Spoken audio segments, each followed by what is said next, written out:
Hey guys, Boris Lossman from BK Forex. Welcome to our daily Forex technicals for 426.13. Well, it looks like dollar yen says goodbye to 100 for the near term as the pair turns down. Trading foreign exchange on margin carries high level risk. It may not be simple for all investors, so I ask you to read the disclaimer very carefully to understand all the risk involved in trading foreign exchange. Okay, let's take a look at dollar yen, which obviously took a dip post BOJ meeting today. Market kind of disappointed at the fact that there was no extraordinary measures, um, no additional means that the BOJ is going to try and add QE to the system, aside from what it already announced. And as you can see here, we had an initial dip into the 99s, it's right below 99s, retracement, and then a final disappointment break of the 99.50 level, which was a key support level. And now we're just kind of marking time, consolidating around the 99.50, just a little bit above it. Longer term, you can really see how much of a damage this has done so far, where the break off the 99.50 kind of pretty much sealed the fact that we are breaking support. The only thing that I would say from a bullish point of view is the fact that we are not um, closing below 99, 98.50 at this point. The fact that the buyers are still coming in right underneath here, they're putting on a brave front, may give you a little bit of a small dose of solace. But honestly, if we enter North America here at around 98, basically at the lows of the candle, 90, excuse me, not 98s, but let's say 98.22s.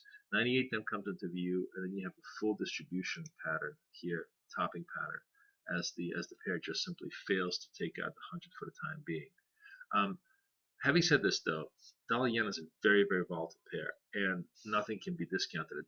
This is one of those kind of things where you could have a move to the downside and then a very quick reversal on some other factors that could drive it right the other way around.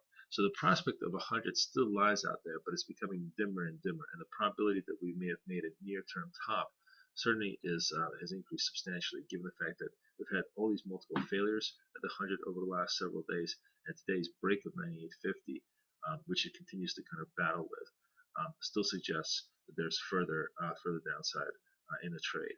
Generally, looking at the trade here on an intraday basis, for momentum-based traders, you really want to wait until the 98.20 is broken to kind of confirm that there's continuation. Because, as I said, when you're looking at this candle right now, it looks for the time being like this is a value proposition and buyers are still coming in, and it doesn't look like it's a high probability bet here that we could be going down. A drop to the 98.20 for fresh lows really opens a run very quickly towards the 98s, and possibly even all the way down to 97.50s as you have more and more profit taking come in. Remember, there's been a tremendous amount of longs built up throughout this process. So if you start having disappointments by having breaking these key levels continuously, you're going to get a pile on the downside. And that pile-on needs to be triggered as these levels start to break. That's why the break of the lows today at 98.22 would be the first barrier, then 98s, then 97.50s as a cascade starts.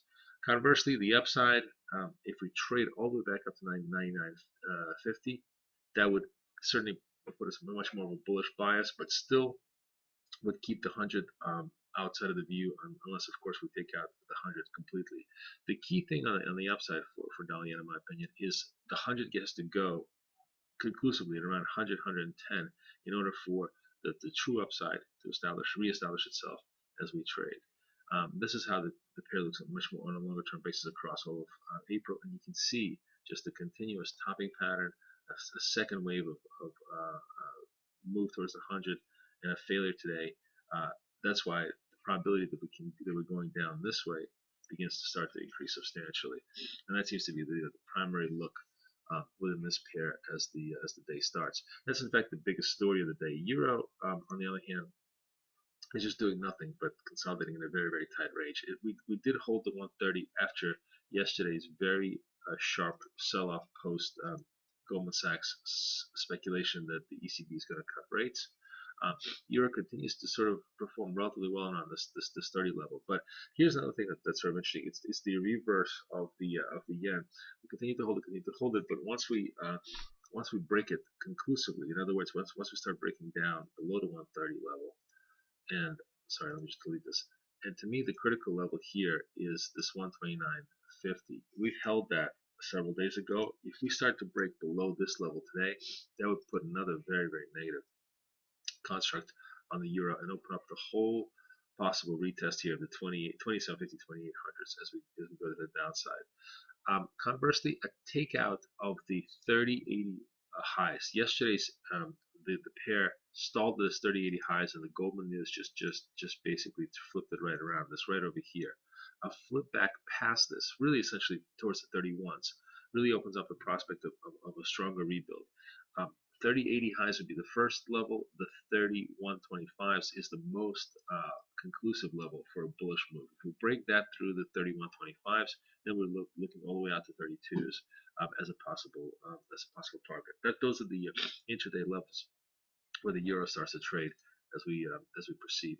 And then cable, of course, had a super strong breakout yesterday. And what's interesting about cable is that we're holding it. Now, the fact that we're holding it, though, also suggests, if you look at this, a little bit of a consolidation topping pattern as well. Cable really doesn't look like it's a breakout until we take out the highs of the day today, which pushes us straight to the 55 level, which is a key psychological level to recover.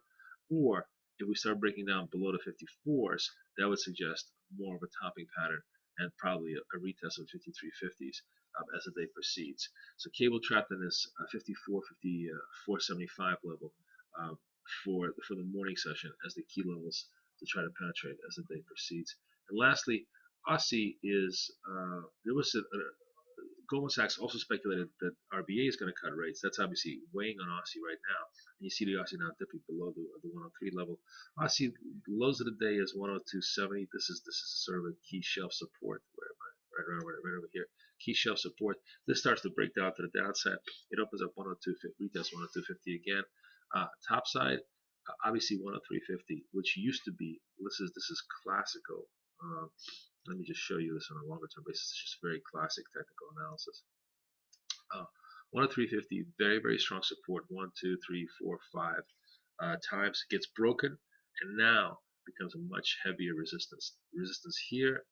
Resistance here. Clearly, we couldn't even make it yesterday, and will be again resistance if we try to trade up into the zone as the day proceeds. But Aussie looks a little bit bearish as the day starts, and the break to the downside is more probable than the break to the upside as we start the session in the European trade.